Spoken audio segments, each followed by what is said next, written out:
His parents locked him in his room for weeks and called him dumb dog in German. There were 4 times he failed math, and he couldn't even make it to his own graduation. The real truth, though, was something else. He found out by accident what had been hurting him his whole life when he was 31. Once Happy Days was over in the 1980s, he couldn't get hired anywhere else.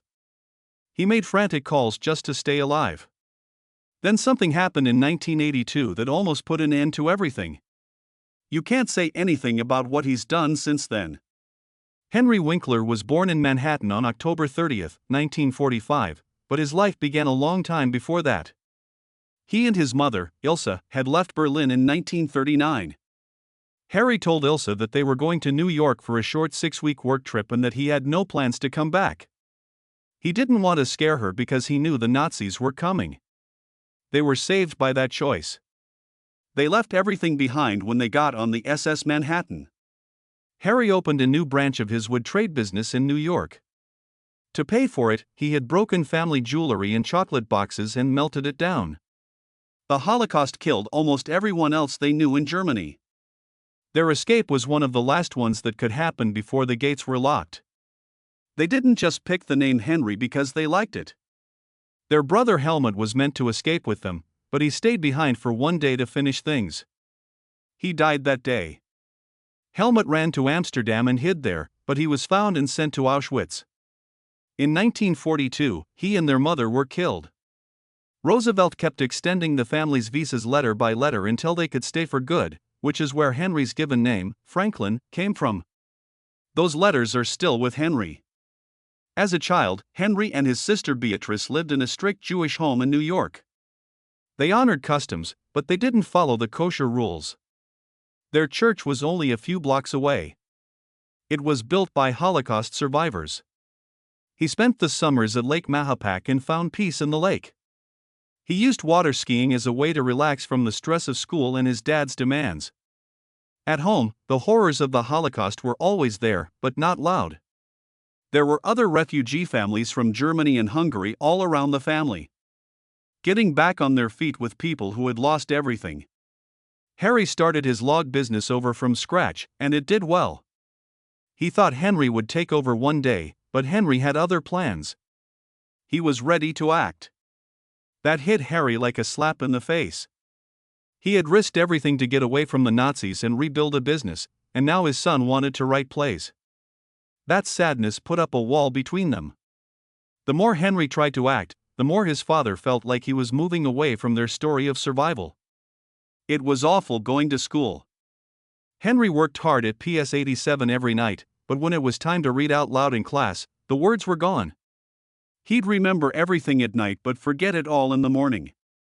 Because he couldn't read, he learned words by heart. In a school show, he couldn't even spell invincible. His brain wouldn't work no matter how hard he tried. He hadn't read a full book in a long time. They thought he was funny, but that was just a cover for how scared he was. He prayed every day not to be called on. It was worse at home. They called him Dummerhound, which means dumb dog. That label stayed on. Because they thought he was just lazy, they yelled at him, grounded him, and locked him in his room for weeks. His math teacher didn't understand why the son of a wealthy businessman couldn't pass. Early on, Henry's sense of self-worth was hurt. He had to fight for the few things he really liked, like going to the theater. He got around the fact that he couldn't act in high school. He performed in private, learned lines by listening, and made a world where he could feel strong. Acting wasn't just his dream, it became a way for him to stay alive. He failed math 4 times in 1963. He wasn't even able to go to his own high school graduation. It was sent to him in the mail. It made me feel bad. In order to get into college, he applied to 28 schools. There were only 2 who said yes. One of them was Emerson College. So he memorized parts of pages and made up the rest. He still couldn't read a book. His teachers didn't think he was very smart, but he kept trying. He tried out for Yale in 1970. He wrote the speech on the spot because he couldn't read it. It worked in some way. He got in. Things didn't get better at Yale. His friends were rich, lived in nice places, and could read lines quickly. He couldn't, Henry. He learned by heart and worked harder than everyone else just to keep up. His teachers still didn't believe him, even though he directed plays and did everything else. In 1970, he got his first job making $150 a week as the Pirate King in a touring show. He made up the words because he couldn't keep up with them. At first, people laughed at the wrong things. After that, they laughed at the right ones. After that, there was trouble. During a play in Washington, D.C., in 1971, he was fired right then and there. He forgot his lines and just stood there on stage. He wasn't good enough, the director said, so they didn't hire him. The whole theater scene in Washington, D.C. heard. Henry ate noodles by himself in his broken-down apartment. Thought about giving up acting for good. After 2 years, he put everything he had into a show on Broadway. After one show, it was over. He lost his money. He owed $47,000 and was left with nothing. He was paid $3.25 an hour to move things for a moving company. He kept trying out for roles. He was even turned down for a deodorant ad because the director thought he looked too sweaty to sell deodorant. It was insult on top of offense. When Henry Winkler got back to New York, he thought that everything was over. Point Blank was fired from Moonchildren at Arena Stage 3 weeks into rehearsals and told he was only a stand-in until the real character showed up. He was not only embarrassed, he was lost. He used to make $173 a week at Yale Repertory, but now he was struggling to make ends meet in Manhattan. He almost gave up, but he found a way. He started doing ads, writing help, and other things. It wasn't very exciting, but it paid well enough that he could act for free at the Manhattan Theater Club. The mean turn? His dyslexia made it hard for him to do well in interviews. Looking at cold reading lines was like looking at a language you don't know. He had to remember everything and then act like he was making it up as he went along. He kept going for just long enough with that mix of work and sadness. The Lords of Flatbush came out in 1974. He played Bucci Weinstein, a kid who hid how smart he really was behind jokes and swagger. Stanley, the boss in the leather jacket, was played by Sylvester Stallone. The movie hit the right note for America because it took place in Brooklyn in 1958. People really liked the 1950s. That movie had Winkler's first kiss on screen. Still having a hard time, that low-budget movie was a surprise hit and helped people notice him. Stallone called it a story of friendship, growth, and love in 2024. That movie slowly set off the bomb, but not everything went off. In 1973, Winkler tried out for Crazy Joe and beat out 200 other players for the part of Manny. There were big names in the movie, like Peter Boyle, Eli Wallach, and Rip Torn. This could have been it. But after the movie was made, his parts were cut so badly that he was hardly noticeable. His big break was over in an instant. He was hurt. He really thought for a moment that film would never work out. Back in New York, he joined a comedy group called Off the Wall, which helped him learn how to do things. He made everything sharper there, from quick jokes to quick turns. Then the time came. It was now or never, his agent told him. Moved to Los Angeles. Winkler did not wish to do it. He didn't believe he had that face. But Perry King, who played him in Flatbush, pushed him. They left together. September 18, 1973. Winkler gave himself 30 days, or a month. Ads had helped him save money, and he had enough hope to last for 4 weeks. After only 5 days, he got his first TV part. Episode 10 of Season 4 of The Mary Tyler Moore Show. The part paid $350, but it was really hard work behind the scenes. He had trouble reading the book. Again with dyslexia. He got the part of Rhoda's date, but he has to eat alone on the balcony while everyone else parties inside. It was a small part, but it was on national TV. It happened less than a week after they got to LA. After 2 weeks, everything changed. He tried out for the show Happy Days. Fonzie played the part. There were 4 lines in the test script. Winkler wasn't just reading them, he became them. He combed his hair, threw away the script, and left. At first, Gary Marshall wasn't sure if this was really Fonzie. But Winkler looked 10 feet tall because of how he walked. Fonzie was supposed to be a helper by the 5th episode. He stood out. But dyslexia would not go away. Winkler would freeze every Monday at 10 a.m. during writing table reads. He couldn't get over words like invincible. He would cut off lines and mess up jokes. He seemed like the coolest guy on TV, but he felt bad about himself. He would ask for texts ahead of time and try to remember everything. His co-stars were gentle and nice, but he always felt like he was behind. There were also other fights. ABC didn't want Fonzie to wear leather. He said it made him look bad. In season 1, Winkler had to wear light blue windbreakers. Gary Marshall made a move back. In the end, ABC told Fonzie that he could only wear leather when he was near a motorbike. That's why they put the motorbike in every scene. What's the twist? Winkler wasn't able to ride it. The first time, he almost crashed. But once season 2 came out, Fonzie wore leather, and the numbers went through the roof. He wanted more depth when he went from 18th place to 1st place. Fonzie's family and being alone. He didn't want Fonzie to be cool. He had one jacket in the Smithsonian by 1980. Then the jukebox showed up. The prop got stuck during a scene in 1976. Winkler got angry and punched it. The tune played. Magic.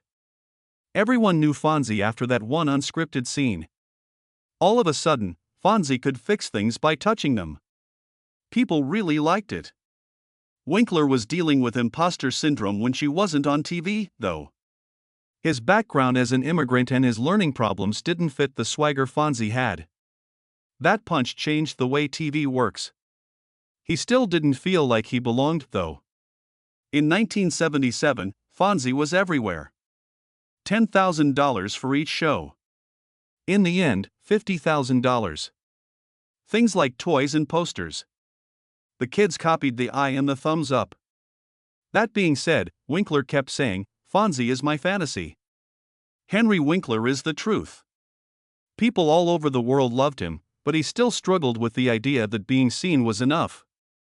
Even without syndication, he made more than $12 million over 11 seasons and 255 shows. But in 2019, he said he had wasted his money. He said, "I wish I knew then what I know now." From 1977 to 1980, the set of Happy Days was a pressure cooker that looked like a hit show. People all over the country loved Henry Winkler as Fonzie, and the fame wouldn't go away. Leonard Goldenson, the head of ABC, seriously considered changing the name of the show to Fonzie's Happy Days. This made Winkler push back hard. He didn't want to be the one to push his co-workers to the side, but things had changed. People were crazy about Fonzie, and behind their friendly smiles, the cast started to show signs of weariness. Gary Marshall, who created the show, started setting up charity softball games to ease the rising tension. It wasn't just for fun. It was planned out. Getting the actors to move and laugh helped keep things together. He learned how to pitch right there between takes from Ron Howard and Anson Williams. That didn't get rid of the quiet anger, though. It was said that Winkler and Anson got into a fight in 1978 over a stolen comedy bit.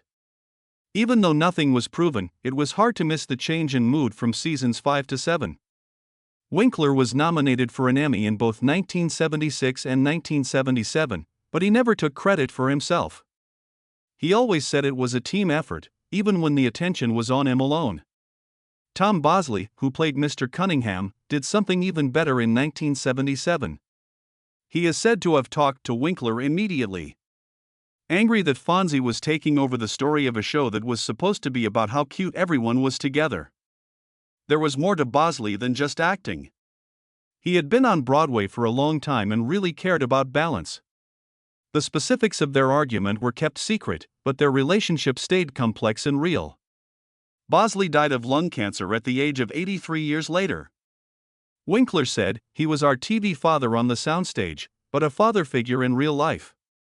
Ron Howard said that Bosley's powerful acting and great comedic timing were key to the magic of the show. No matter how tense things were before, they didn't break the tie. The path Erin Moran took was unique and dark. From 1974 to 1984, she was a regular as Joni Cunningham and was in 239 shows. But in the later seasons of 1982, her problems off-screen crept into the show. Even though they weren't proven, rumors spread that someone getting drunk caused filming to be held up. Moran was having problems with drugs, which would affect a lot of her life after the show ended. She died in April 2017 at the age of 56. The early rumors that it was drugs were not true. Instead, it was symptoms from stage 4 cancer. There were no illegal drugs found in her body. The news made Ron Howard tweet, "Such sad, sad news. Erin, rest in peace. I'll always remember how you helped make scenes better on our show." Her problems were a sharp reminder of what the fast-paced world of TV could do to a young star, even though they made people laugh and lit up TV screens. Scott Baio joined the group when he was only 16 years old, in 1977. His role as Chachi began in the episode My Cousin the Cheat. He brought fresh ideas, a new level of energy, and youth. Some people thought that Winkler might have felt threatened by all the new attention Baio was getting, but in public, they seemed to really get along. Baio quickly grew into more than just a helper. In 1982, he and Moran made their own show called Chachi with Joni Love. Winkler helped produce and direct the show. Years later, Winkler called Baio family, even though they had very different political views. He told Andy Cohen, "He came into my life when he was 12. He's a part of our family. I don't agree with his ideas at all, but he really does. He's also my son." Winkler was in a lot of pain behind that cool leather jacket that not many people saw. He found out he had dyslexia by chance in 1976, when he was 31 years old. The moment his stepson was being checked out, Winkler understood that he had been living with it the whole time. All the yelling, being put down, and loud fights were for nothing. It was in the genes. Every Monday at 10 a.m., the actors would read from a script. Winkler was afraid of them. He tripped, missed lines, and got lost. He told me that my brain and I were in different places. So he could keep up, the writers had to send him scripts weeks early. He looked like the coolest guy in America. He felt fake on the inside. When he quit Happy Days after season 10 in 1982, his relationship with Chachi played by Joni Love turned into a whole mess. When it premiered on March 23, 1982, the show did not do well at all by May 24, 1983, only 17 episodes later. Because there wasn't much else going on, the first few weeks looked good. But in the second season, it ran into Magnum P.I. and the A-Team. Ratings fell sharply. Winkler had not only produced the show but also helped write and direct some of the episodes.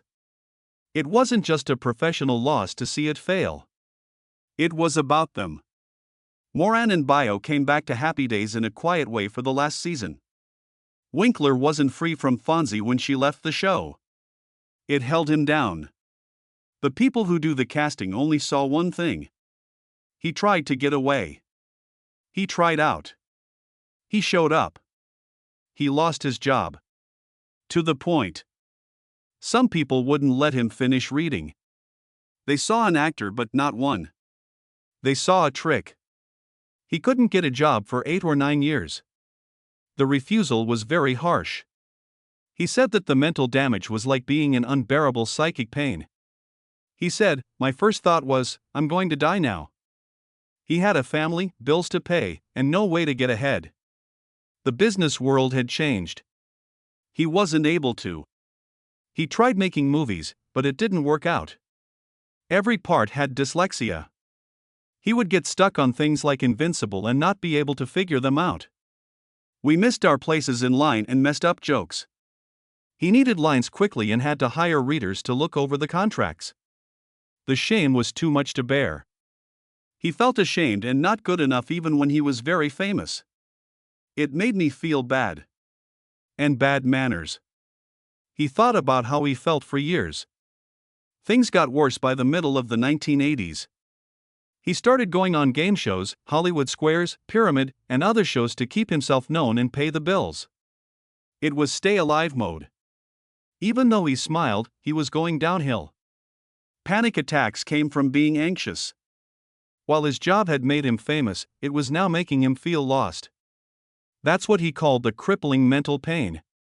He almost broke because of the difference between who he was and what he had become. His wife Stacy saw how bad it was getting and pushed him to go to therapy. He fought it at first, but the meetings helped him deal with years of pain that he hadn't talked about.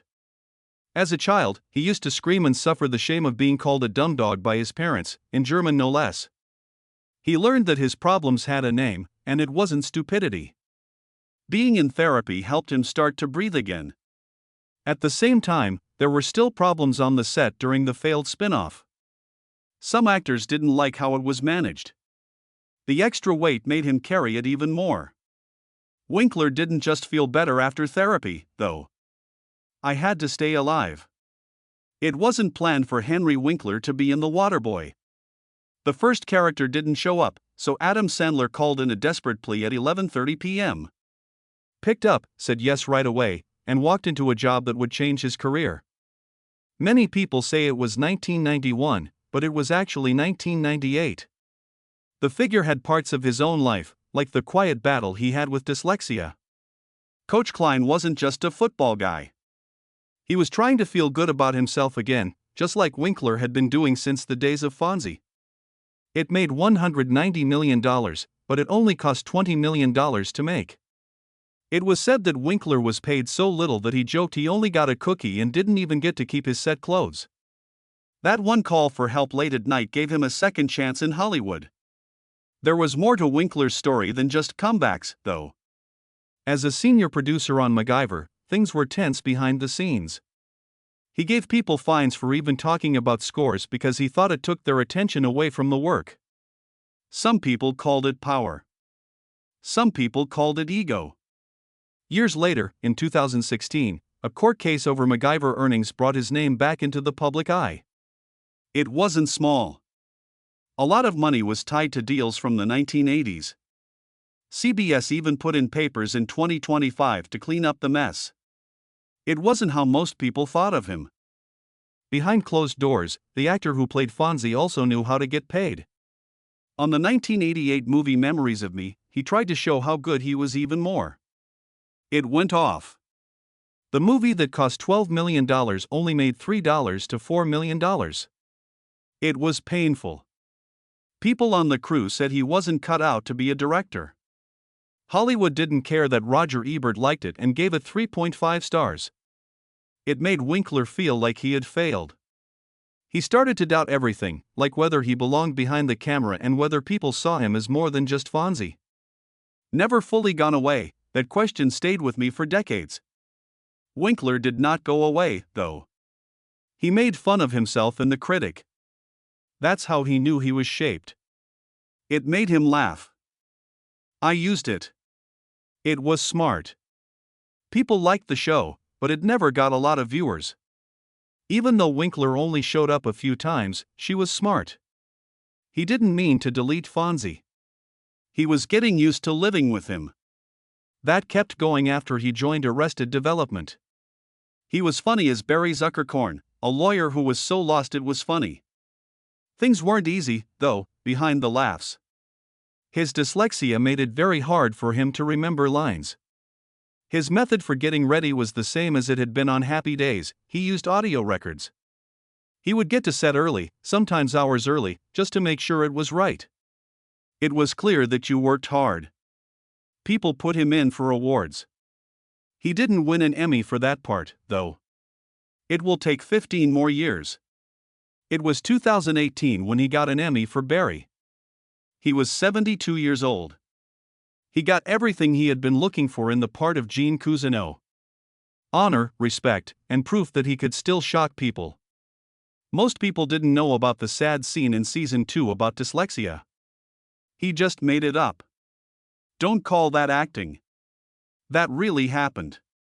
He made $200,000 per episode instead of $75,000 per show. He was the oldest person to win a humor Emmy for the first time. He finally felt free. What surprised you the most? He wasn't successful because he was an actor. It was in books. He worked with Lynn Oliver in 2003 to make Hank Zipser, a kid's show about a kid who has trouble reading. At first, Winkler didn't want to do it. He was scared of being looked down upon. But the show went crazy. There are 17 books, more than 2 million copies sold, and $15 million in sales. Before he turned 65, he couldn't even read his own books out loud. Lynn couldn't spell simple words, so every book was read to him. He did it anyway. There was no faith among publishers in it. It was said that books about learning problems don't sell well. They were wrong about Winkler. Then there was Here's Hank, a spin-off show that used a font made just for kids who have trouble reading. The publishers thought it was just a trick. He fought for 2 years and paid $50,000 out of his own pocket to be able to use the font. People read those books in school. Kids were done with them. One statistic said that dyslexic readers had 23% higher finish rates. He played Mr. Rock on the BBC show Hank Zipser, based on a real teacher who told him he could do well. He wore the same sweater as the teacher. He found out that the teacher also had dyslexia while they were shooting. He was hurt. The moment was caught on camera. It wasn't in the plan. His 40th book, a biography called Being Henry, came out in 2025. In the first week, it sold for $1.2 million. He said things in it that shocked even his friends. He was only getting $300,000 a year in the 1980s and 1990s. He struggled with sadness. He said that he thought about committing suicide in 1982 and that his doctor was the only thing that kept him from doing it. They cried on stage when they saw Ron Howard again at a fan event. Since 1984, they hadn't really talked. Jealousy about the job got in the way.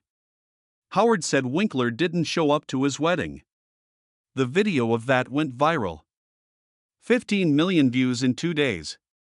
Winkler also said that he had disliked Fonzie for a long time. It was like being locked up. He now says it saved his life. He helped a lot of people, not just himself. He began the Children's Action Network in 1990 with his wife Stacy. By 2025, they had helped more than 200,000 kids get shots. From a $50,000 project, the group made a machine that cost $3.2 million. But things changed when John Ritter died on set in 2003. Ritter passed out in Winkler's changing room. He passed away in Winkler's arms. That event brought up worry that Winkler had pushed down since childhood. Eventually, he found out that they were not really epileptic events. In honor of Ritter, he gave $500,000 to study into epilepsy. That brought in an extra $5 million. It even helped get California rules changed so that schools have to teach CPR. It could have kept people alive.